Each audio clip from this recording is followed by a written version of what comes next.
Hey everybody, and welcome to another installment, another edition of Work Your Career Wednesday. I'm Bradley Clark, and I'm so blessed and honored that you chose to tune in and join us today. We got a great show today. Today we are concluding the Tony Buzbee series, but before we get to that, let's talk about White Husky Films.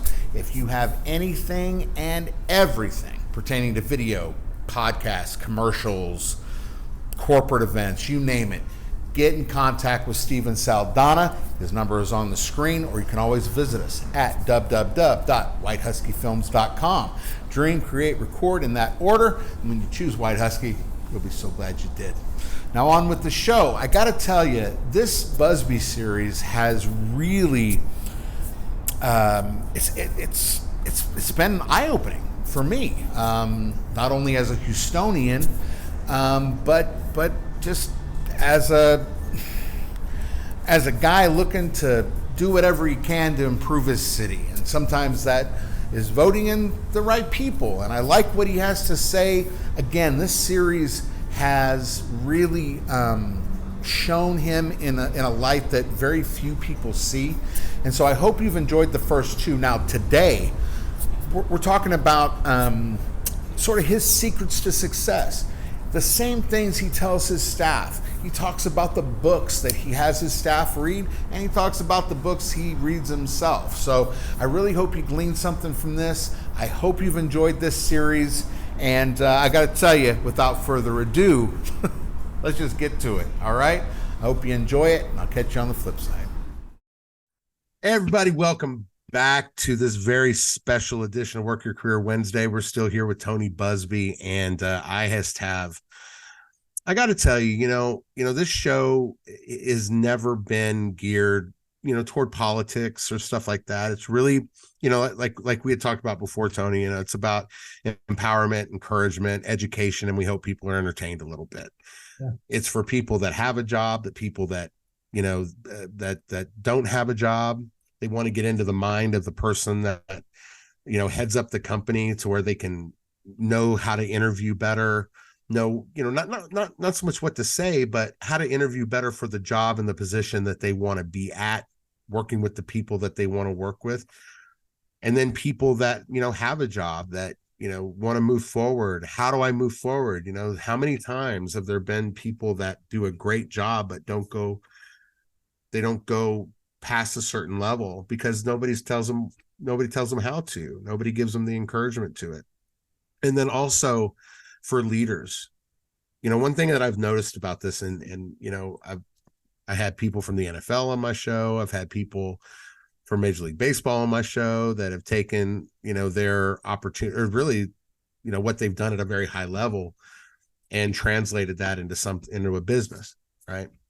And so there's certain traits that we all have. One, a strong spiritual foundation. That has really been key, I've noticed, for a lot of the people that I've interviewed. It's been a very big deal. And I would happen to, I agree with that. It's been something that sustained me my entire life. But also a lot of us read a lot of the same books. You know what I mean? Like they have the same things that they talk about because it's the same books that everybody else has read.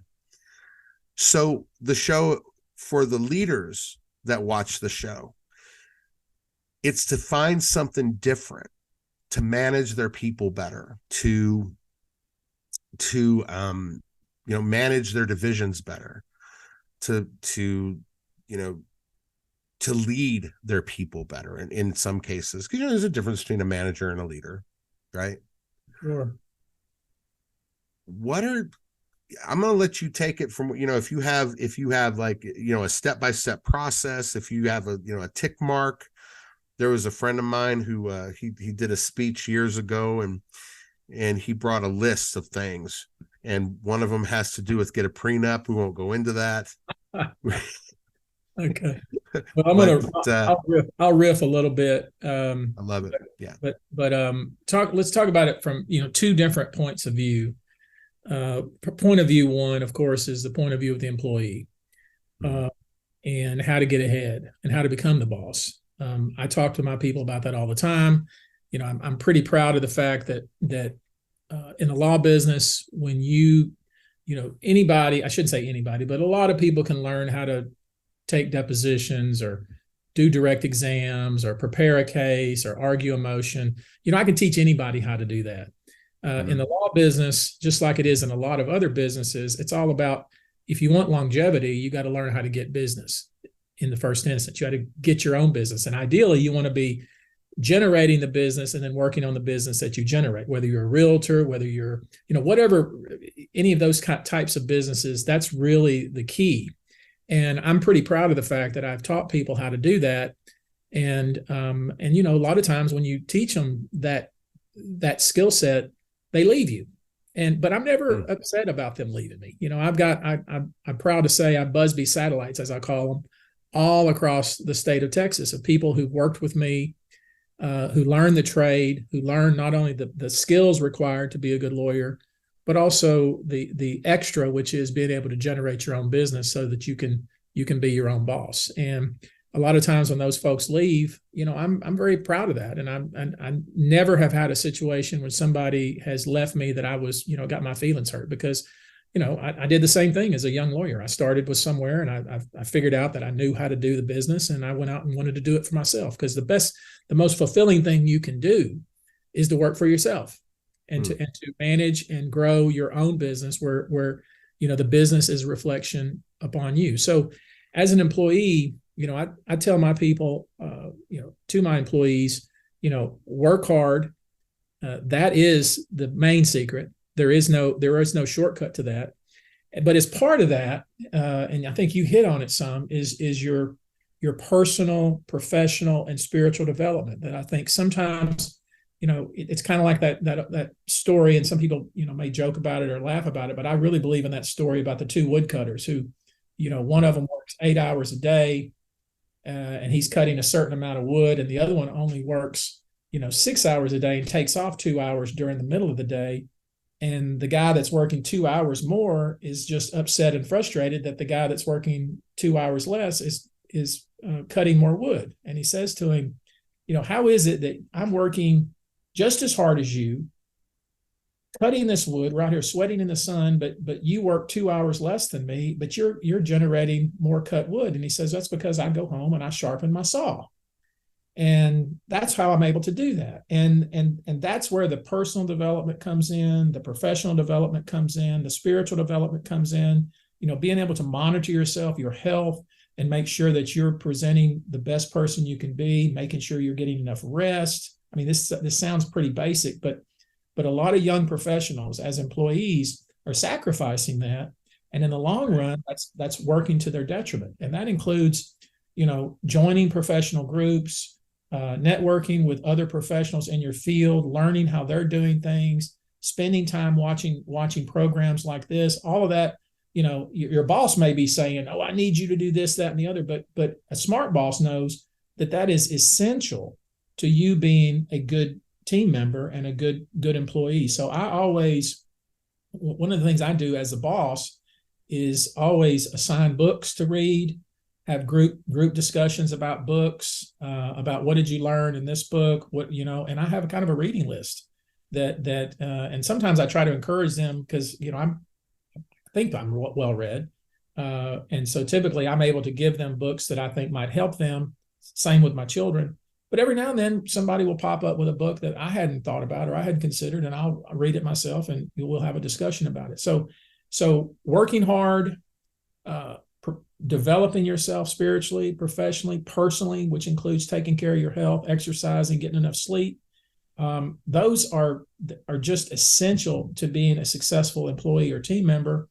And then it's kind of the special sauce, if you will, is making yourself where you're not expendable. In other words, you want to every time an opportunity comes up, again, making sure you're monitoring your workload and so forth, and making sure, because you can't do everything good, you have to pick and choose and do your job well, is being that person that's always the person when the boss has something that's a difficult task that absolutely must be done, that you're the person that gets called.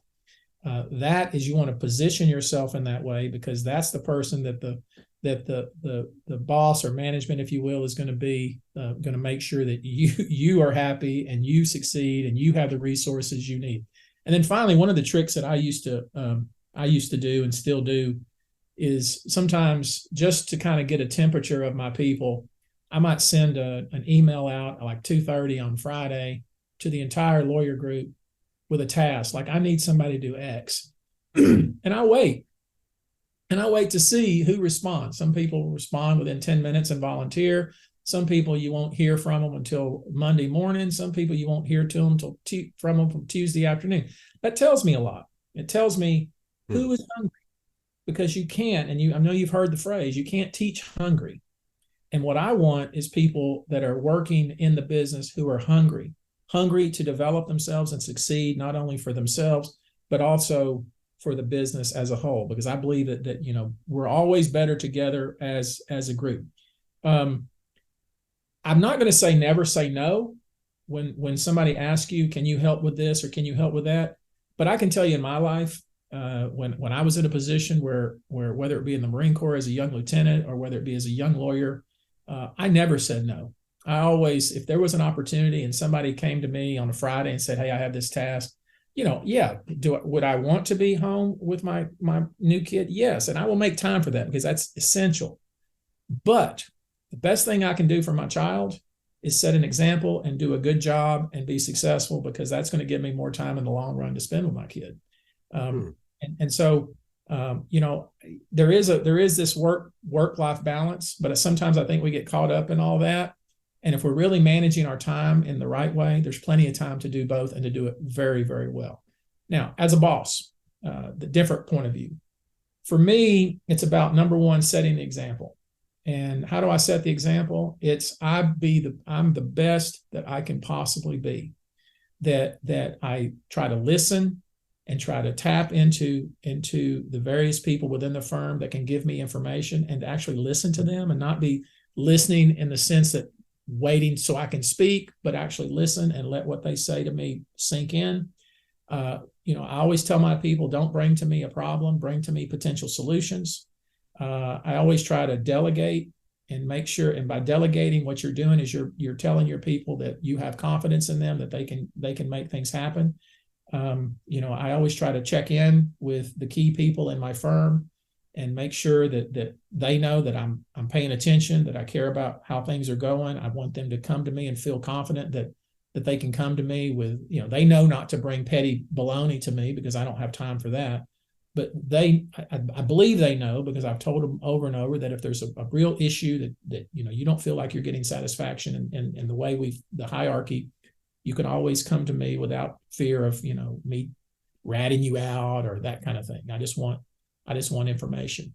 And I think because that's kind of the way, there is, like you suggest, there's a huge difference between leadership and management.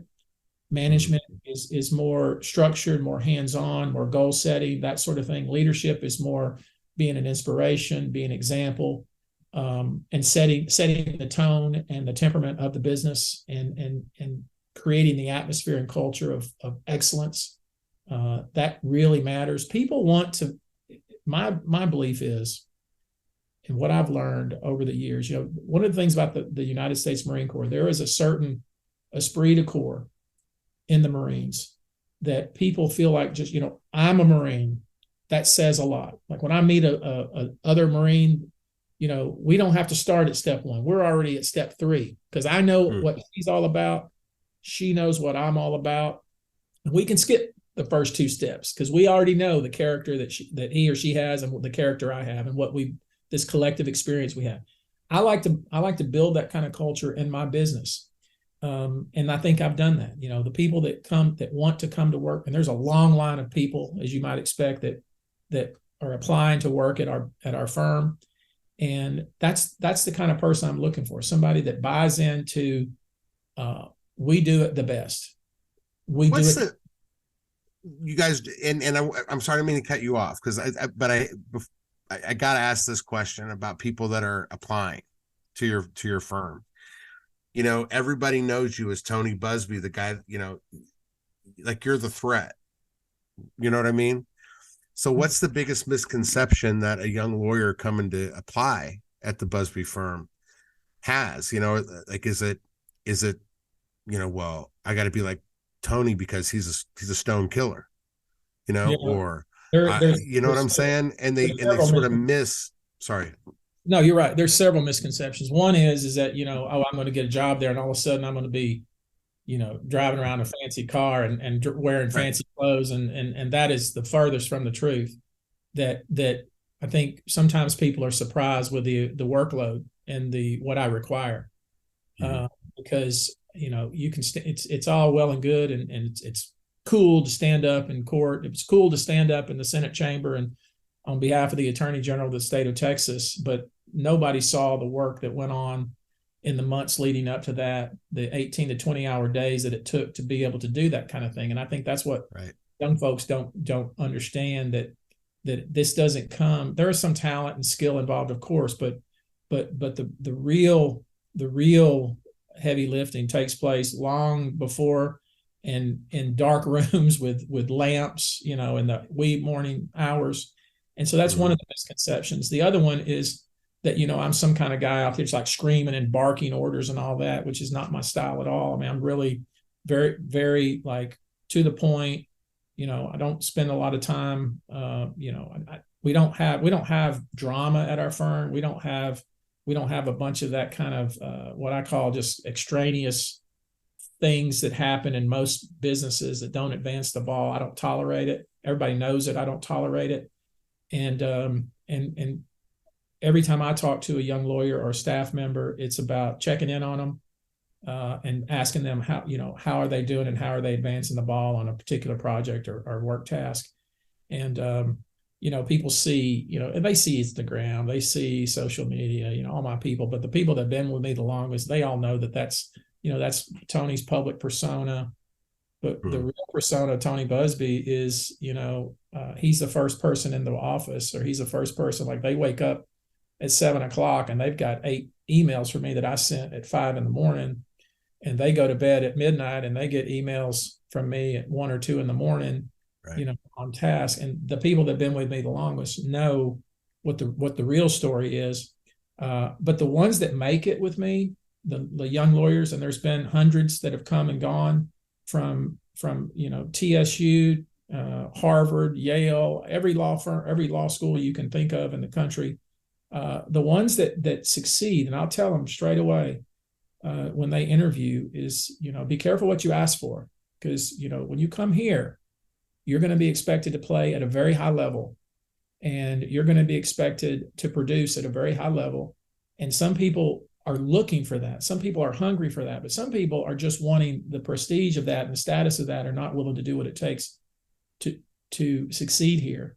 And I don't get upset about it. If somebody's not producing, if they're not willing to put the hours and effort in, we just part ways in a very nice way. But they kind of instill that a little bit in some law schools, right? It's where, you get with your group of people, and correct me if I'm wrong, but you get with your group of people, you're doing your thing, and you have these ideas in your head about what your future is going to be like, right? Whereas if someone is looking to do something like you got to first investigate who you're talking to. And so you came from an area of service first. You came from an area of hard work first. You see what I'm saying?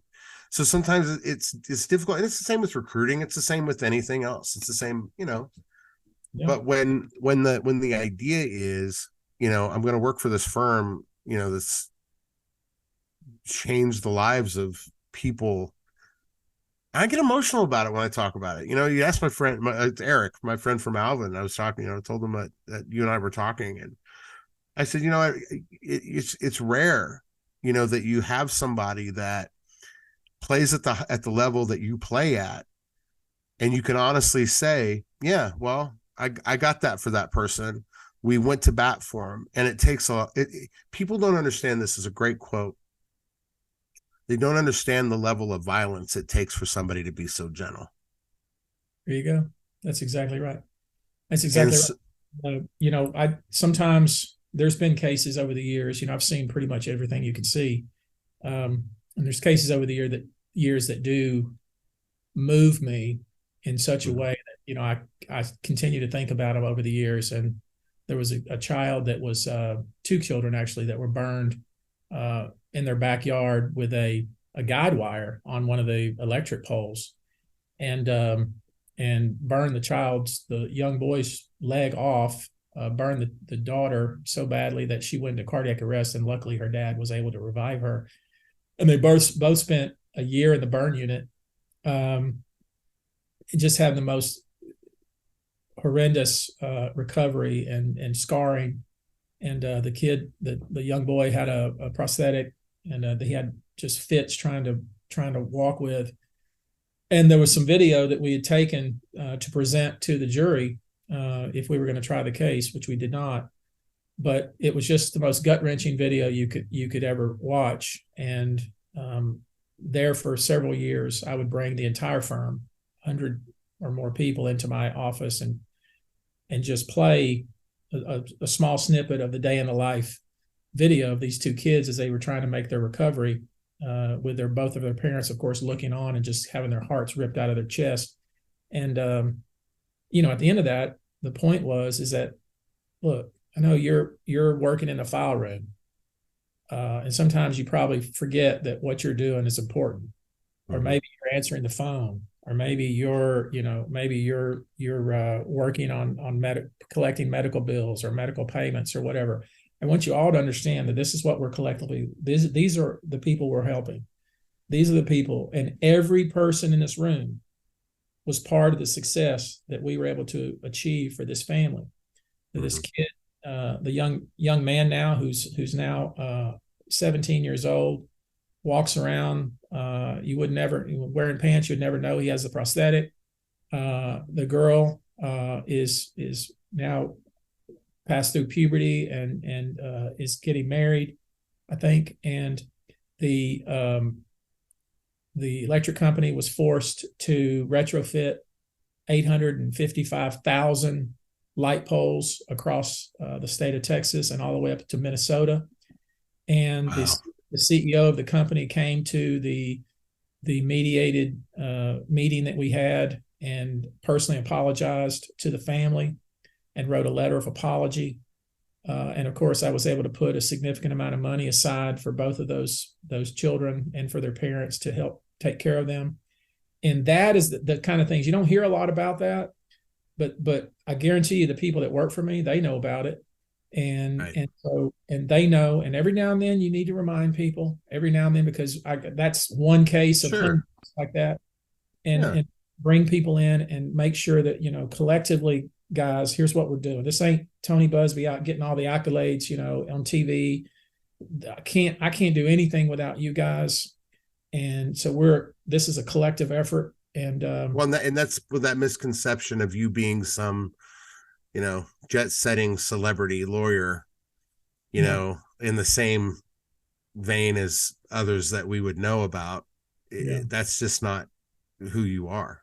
The case. No, that's when my ledger is calculated, when the big man calculates my ledger, I'm hoping that he takes note of some of those things, like I just decided. Brother, you and me both. I tell you, I was having that conversation with my wife yesterday.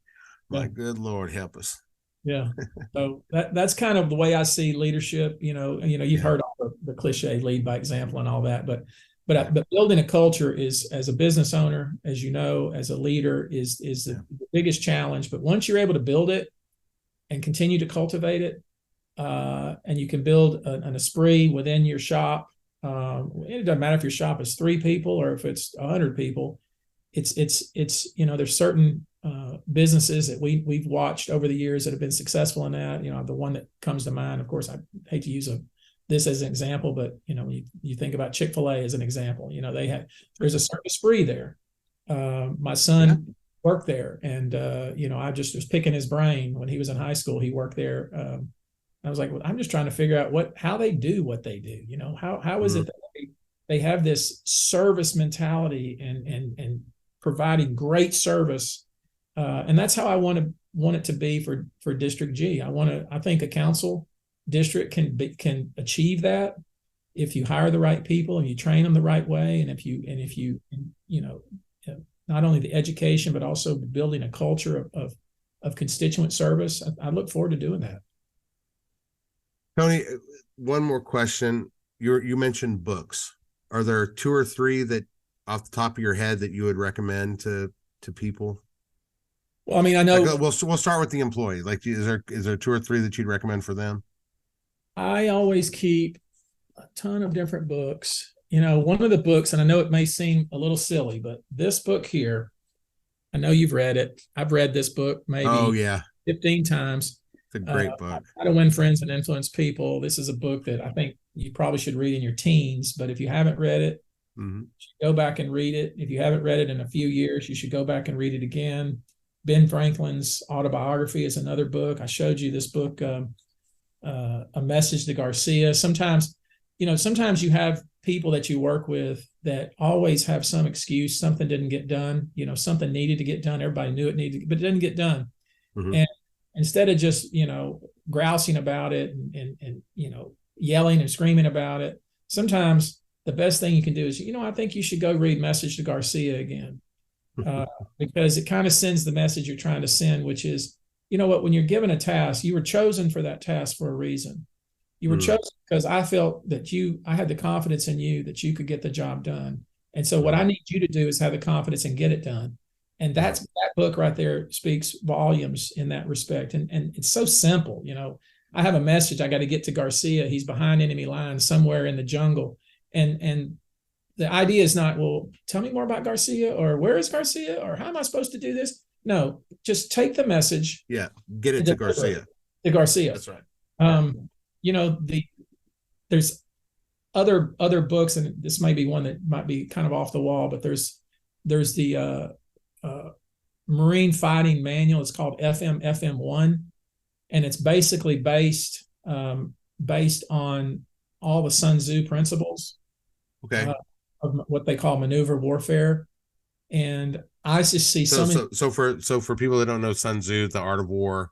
Art of War. Yeah. But back when I was a young Marine lieutenant, our commandant had a reading list for Marine officers, and he really that was one of them. That was one of them, and that book probably, and as far as my mindset, it just really made a lot of sense. And 1,000%. It talks about finding and exploiting weakness. It talks about educating yourself. All the control of oneself, really. I mean, if you look at that book as a whole, it's being able to control oneself, to take oneself out of a situation, to see it from a 30,000 foot view, and then from the ground. Dealing with fog and friction, right? All those things that you're talking about there. Yeah. So that book, the Maneuver Warfare Handbook, is what we used to call it. I think it's FM1. These are books that I have all the lawyers read, and we talk about and discuss. And there's this whole litany of other ones, but those are ones that I start with. Tony, people need to be able to find you. So you go to TonyBuzbeeForHouston.com. And they can donate there. Also on Instagram at Tony Buzbee. You got Facebook and Twitter and all of that, or I guess we call it X now. Is it X? I don't know. I still call it Twitter. It's like Kleenex as far as I'm concerned. Yeah. You know what I mean? It's like, yeah. I try to stay away from Twitter just because, man, it's a jungle in Twitter. But I can't deal with Twitter anymore, honestly. Whatever. Anyway, Tony, it's been an absolute pleasure. You have an open door invitation anytime, any place, anywhere you'd like to come on. Thank you so much for your time today. And I don't know that there's been an interview like this about you, with you. Thank you very much. And appreciate you very much, sir. Good. Bye-bye. All right. Thank you. White Husky Films. Dream, create, record. We create ads and promos for your business. We can promote your video on television, Facebook, YouTube, Hulu, and more. We do a full Google SEO analysis for you with any plan. Call us today at 305-744-1444 or visit our website at whitehuskyfilms.com. White Husky Films. Hey everybody, thanks so much for tuning in. I got to tell you, I got a lot out of this series. I hope you did as well. And just stay tuned. Let's see what happens. And wherever you vote, whatever you do, don't forget to vote come this November. Now, I got to tell you, we got some great shows coming up. Okay, so stay tuned and tune in next week. I think you're really going to enjoy this one. Former Shark Tank winner.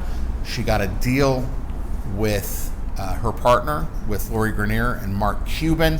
You're not going to want to miss that. And we have some really exciting stuff going into December. So anyway, with that, just know this, okay? For everyone at Work Your Career Wednesday and White Husky Films, know this, that I love you. And God bless you. Let his face shine upon you and give you great peace. Be excellent to yourself and each other, and we'll see you next week. Oh, hi. I didn't see you there.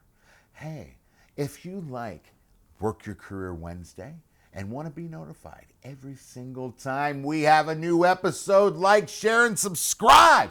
Hit that notification bell. Smash it. Get a hammer and get it. And Yeah, that's fine. Too much? No, that's fine. Are you sure? Yeah, I love it. People want. Do you hear Steven in the background? I was just making sure I'm going to be okay. But get that notification going. And hey, we will be letting you know, or I guess YouTube will be letting you know, when the next Work Your Career Wednesday is on. So make sure you like, share, subscribe, hit that notification bell. Man, ding it, ring it, sling it, and bang it. All right? And we will see you soon. Work Your Career Wednesday. Oh, great. I'm glad you stopped by.